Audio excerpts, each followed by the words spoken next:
અવાજ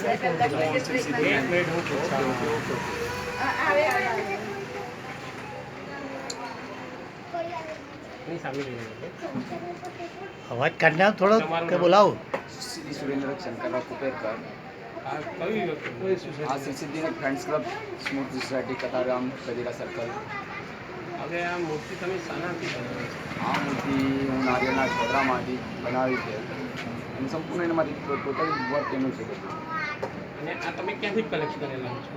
આ અમારી 2-4 કરિયાણાની દુકાનો છે અને ફૂલ માર્કેટ છે આપણા અશ્વિનકુમાર બ્રિજ આગળ, ત્યાંથી બધા કલેક્ટ કર્યું છે ને.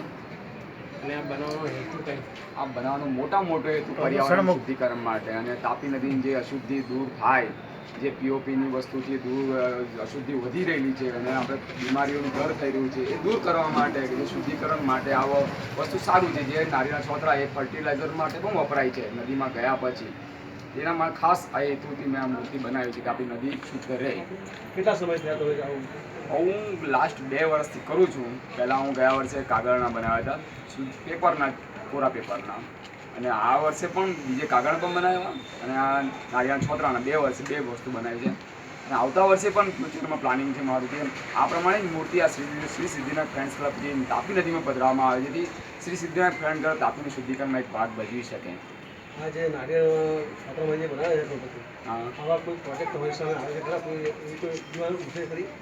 એટલે એવું તો ઘણા લોકો મને કહે છે અને ઘણા સજેસ્ટ પણ કરે છે મને. હું મને ત્યાં પ્રયત્ન કરું છું કે વધુ શુદ્ધિકરણ આપણે સુરત શહેરને થાય એ વસ્તુમાંથી હું બનાવી શકું એવો હું પ્રયત્ન કરું છું. આ મૂર્તિ બનાવવામાં કેટલો સમય લાગે છે?